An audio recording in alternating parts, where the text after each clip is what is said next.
تو اس کو جہنم سے بچا لیا جائے گا, جنت میں داخل کر دیا جائے گا.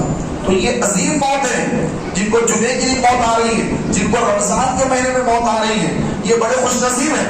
مرنا تو ہر ایک کو ہے, موت تو ہر ایک کو آئے گی, کوئی دنیا میں باقی نہیں رہے گا. کل من علیہا فان, ہر ایک کو فنا ہونا ہے. کل نفس ذائقۃ الموت, ہر نفس کو موت کا مزہ چکھنا ہے, تو ہر ایک کو مرنا ہے. لیکن جس کو جمعہ کے دن موت آ جاتی ہے تو اس کے تو وارے نہیں آ رہے ہیں, اس کی تو قسمتوں کی معراج ہے, وہ تو قسمت کی بلندیوں پر ہے. یہ جمعے کے دن موت آ گئی. میرے پیارے بھائیوں, آقا علیہ السلام نے فرمایا کہ جب رمضان میں جمعہ آتا ہے تو اللہ تعالیٰ اول وقت سے ہی, یعنی شب جمعہ سے ہی, ہر ساعت میں, ساعت کہتے گھنٹے کو, ہر ساعت میں, ہر گھنٹے میں اللہ تبارک و تعالیٰ 10 لاکھ ایسے گناہگار مسلمان جن پر گناہوں کی وجہ سے جہنم واجب ہو چکا تھا, ان کو جہنم سے آزاد فرما دیتا ہے. ہر ساعت میں. کتنی ساعتیں, ساری رات گزر گئی, دن آ گیا, اب دن ڈھل رہا ہے, 3 بجنے والے ہیں, پھر مغرب تک 6:30 بجے تک ہر ساعت میں ایسے 10 لاکھ گناہگار جہنم سے آزاد ہو رہے ہیں جن پر گناہوں کی وجہ سے انہوں نے اپنے اوپر جہنم واجب کر لیا. تو ایسے گناہگاروں کو رب تعالیٰ رمضان کے ہر جمعے میں بخشتا ہے. اور جب 30 رمضان چاند رات آتی ہے, اللہ تعالیٰ پورے رمضان میں جتنے بخشے گئے, یہ تو جمعے کی ہر ساتھ میں روزانہ افطار کے وقت بھی 10 لاکھ گناہگاروں کی مغفرت ہوتی ہے. تو جتنے رمضان میں بخشے گئے, سبحان اللہ, ان کی مجموعی تعداد کے برابر چاند رات کو اللہ تعالیٰ مسلمانوں کی مغفرت فرما دیتا ہے. سبحان اللہ, کیا اللہ کی رحمت ہے کہ مولا تعالیٰ عز و جل نے اتنی ہم پر کرم نوازی فرمائی کہ رمضان جیسا مبارک مہینہ عطا فرمایا. ایک نیکی پر 70 نیکی کا ثواب, اور مکے میں نیکی کرتے تو ایک نیکی 1 لاکھ نیکی کے برابر. تو مکے کو جانا پڑتا ہے, پاسپورٹ بنانا, ٹکٹ نکالنا, پھر یہاں سے وہاں سفر کر کے جانا. اس دور میں تو پانی کے جہاز, اکبر نام کا جہاز تھا, پانی کا جہاز, لوگ اس پر جاتے, کئی دنوں کا سفر ہوتا. بعض وقت اس کے اندر جو ہے طوفان آ جاتا, ہوائیں چلتی, لوگ گھبرا جاتے. اور آج بھی فلائٹ میں جاتے ہیں, لوگ گھبراتے کہ فلائٹ کوئی نیچے اوپر نہ ہو جائے, کہیں فلائٹ کے اندر کچھ مسئلہ نہ ہو جائے. تو اتنا سفر طے کر کے جانا, اور پھر وہاں پہنچنے کے بعد, مکے میں جانے کے بعد اب ثواب بڑھ گیا ہے. تو مکہ بلا کر دیتا ہے, رمضان آ کر دیتا ہے.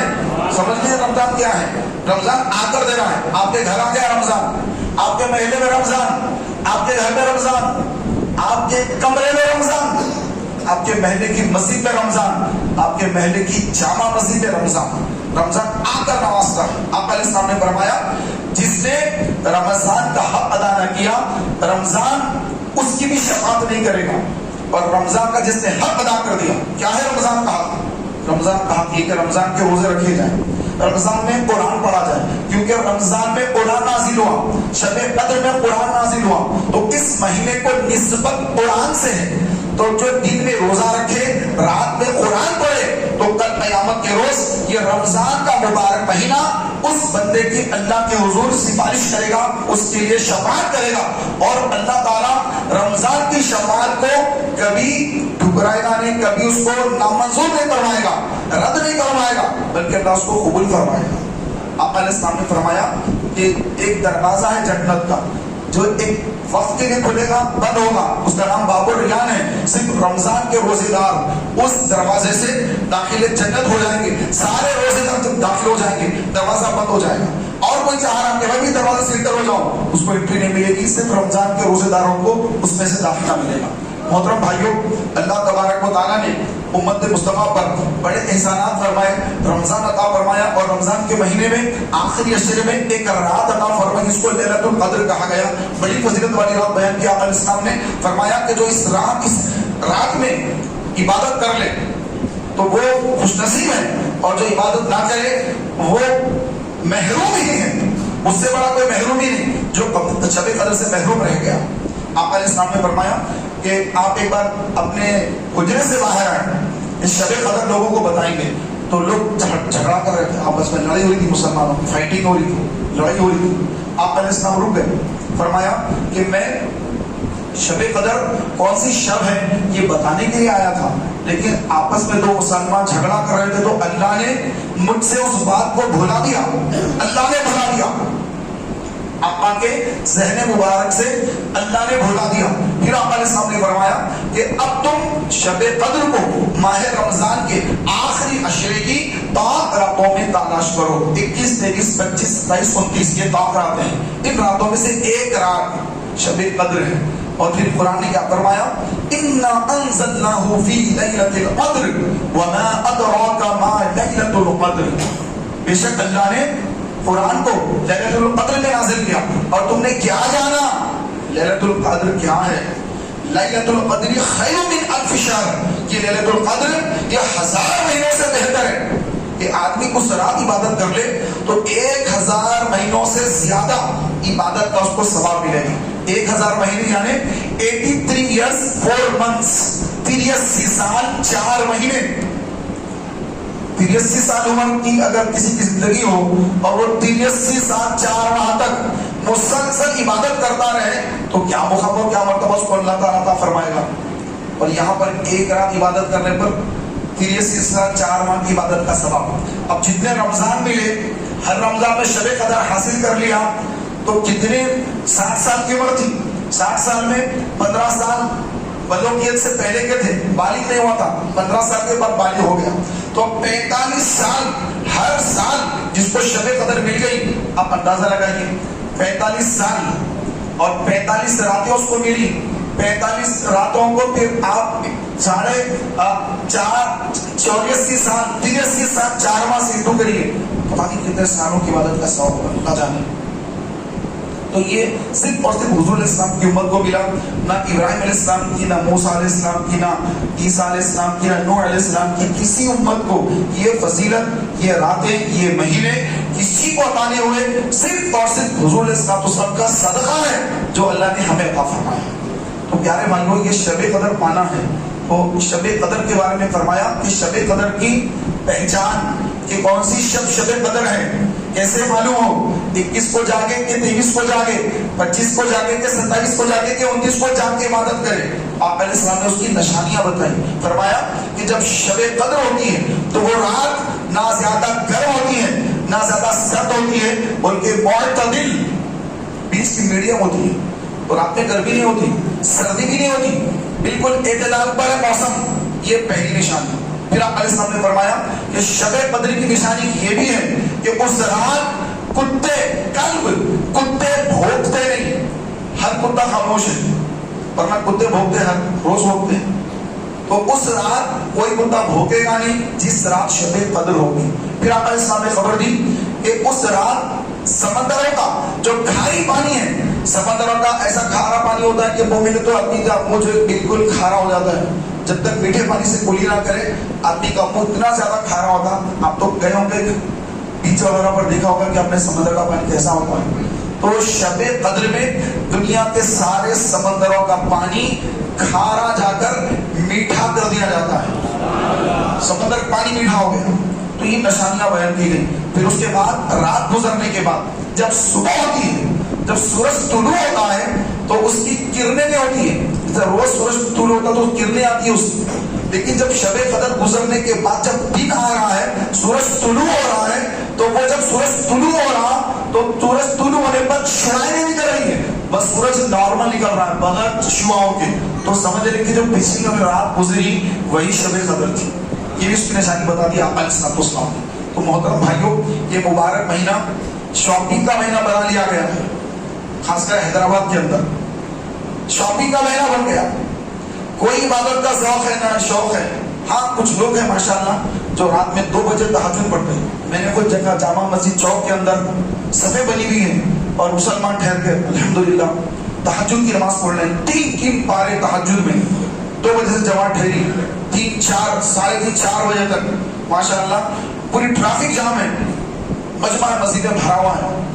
دل خوش ہو گیا, طبیعت پاک پاک ہوئی کہ سبحان اللہ. پھر بعد میں خبر ملی, اعتکاف میں بیٹھے ہیں تو کچھ بھائیوں نے خبر دی کہ حیدرآباد کے اندر جو ہے کچھ میلے لگ جا رہے ہیں, جو بڑے بڑے شادی خانے ہیں, شادی خانے جس میں شادیاں مالدار لوگ کرتے ہیں, 10 لاکھ 20 لاکھ پتہ نہیں کتنا اس کا کرایہ ہوتا ہے. ایسے بڑے بڑے شادی خانوں کے اندر تجارت اور پتہ نہیں کیا کیا اس کے اندر چل رہا ہے. اور اس کے اندر جو ہے فلموں میں کام کرنے والی عورتیں ایکٹریس ان کو بلایا جا رہا ہے، اور پھر اس کے اندر طرح طرح کے جو ہے گانے وغیرہ ناچ پتہ نہیں کیا کیا ہو رہا اس کے اندر، اور پھر جو ہے مارکیٹ لگی ہوئی اندر، اور مسلمان اپنی فیملیز کو لے کر وہاں پر جا رہے ہیں اور نعوذ باللہ طرح طرح کے غلط کاموں میں مصروف ہو رہے ہیں۔ تو میرے پیارے بھائیوں، ذرا فلسطین کو آپ نے نہیں دیکھا؟ فلسطین کے مسلمانوں کو نہیں دیکھا؟ آپ کا ضمیر مر گیا ہے کہ آپ جو ہے ایسے جو رقاصہ ہیں جو اپنا جسم دکھاتی ہیں، ان رقاصوں کو آپ بلاتے ہیں رمضان کے مبارک مہینے میں، اور بلا کر مسلمانوں کو گناہوں کے اسباب مہیا کرتے ہیں آپ، اور پھر مسلمان اس کا بھی ضمیر مر گیا، وہ بھی جو ہے دیکھنے کے لیے جا رہا کہ فلاں کو دیکھوں گا، جا کر شاپنگ کروں گا۔ محترم بھائیوں، کیا یہ عید ہمیں سادگی سے نہیں منانی چاہیے؟ بولیے آپ، کیا یہ عید سادگی سے نہیں منانی چاہیے کہ پوری دنیا کے مسلمان بے چین اور بے قرار ہے کہ فلسطین کے 20 لاکھ مسلمان نہ کو کھانا ہے، نہ پانی ہے، نہ سایہ ہے، چھوٹے چھوٹے بچے ہیں، گھاس کھا رہے بچے، آپ کا دل تڑپتا نہیں؟ آپ شاپنگ کرنے جا کر کس قدر بے حسی کا دور آ گیا۔ یاد رکھیے کہ ایک مسلمان جب رمضان کی بے حرمتی کرتا ہے، رمضان میں گناہ کرتا ہے، تو اللہ کے غضب کو دعوت دے رہا ہے۔ آپ کیا سمجھ رہے ہیں کہ یہاں پر ہمیشہ یہی حکومت رہے گی؟ اگر ایسی حرکتیں کرتے رہیں گے تو وہ جو شمال میں جو چل رہی نا حکومتیں، وہ یہاں پر بھی آ جائیں گی۔ یہی وجہ ہے، یہ جو ہمارے گناہ ہیں، یہ گناہ ایسی حکومتوں کو ادھر دعوت دے رہے ہیں، ادھر بلا رہے ہیں۔ خدا را خوف کیجیے اللہ کا۔ یہ توبہ استغفار کا مہینہ ہے، یہ مواسات کا مہینہ ہے، یہ صبر کا مہینہ ہے، یہ اللہ کی عبادت کا مہینہ ہے۔ یہ گناہوں کے اڈوں کو آباد کرنے کا مہینہ نہیں ہے۔ جو اس ماہ کی بے حرمتی کرے گا اس کا ایمان چھین لیا جائے گا، اور جو غیر مسلم اس ماہ کا ادب احترام کرے گا اللہ تعالیٰ اس کو ایمان کی دولت سے سرفراز فرما دے گا۔ تو یہ وہ مبارک مہینہ ہے، یہ رمضان، اس کا ذکر اللہ نے قرآن میں فرمایا، اور اس ماہ کی ہم بے حرمتی کریں، اس سے بڑی بدبختی اور بدقسمتی کچھ نہیں ہے کہ مسلمان رمضان کے مبارک مہینے میں نعوذ باللہ جا کر طرح طرح کی غیر شرعی حرکتوں میں منہمک ہو رہا ہے۔ توبہ کرنا چاہیے، توبہ کا دروازہ کھلا ہوا ہے۔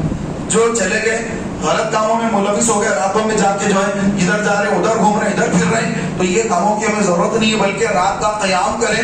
رات میں جب سارے لوگ سو جائیں تو ٹھہر کر نماز پڑھے اور تلاوت کرے، اور اللہ سے جہنم سے پناہ مانگے، اور اللہ سے جنت کا سوال کرے، حسن خاتمہ کی دعا کرے کہ خاتمہ ایمان پر ہو۔ فلسطین کے مظلوم مسلمانوں کے لیے دعا کریں، آنے والے دور میں ہمارے اس ملک میں اچھی حکومت تشکیل پائے، نئے نئے قوانین جس کے ذریعے مسلمانوں کو تکلیف میں مبتلا کرنے کی سازش ہو رہی ہے، ایسی حکومت زمان پذیر ہو، اور مسلمانوں کی ہمدرد حکومت وہ برسر اقتدار آئے۔ یہ دعائیں کرنے کا وقت ہے میرے بھائیوں۔ اللہ تبارک و تعالیٰ افطار کے وقت دعاؤں کو قبول کرتا ہے، تو یہ دعائیں مانگنے کا وقت ہے، گڑ گڑا کر رو رو کر اپنے رب کو راضی کرنے کا وقت ہے، نہ کہ رب تعالیٰ کی نافرمانی کا وقت ہے۔ اللہ تعالیٰ کی بارگاہ میں دعا ہے اللہ تبارک و تعالیٰ ہم سب کو پیارے حبیب علیہ الصلوۃ والسلام کی سچی غلامی نصیب فرمائے، اور صحابہ کرام علیہ رضوان اور اہل بیت اطہار کی تعلیمات پر عمل پیرا ہونے کی توفیق عطا فرمائے۔ جو حضرات سنت ادا نہیں فرمائے، سنت ادا فرمائے۔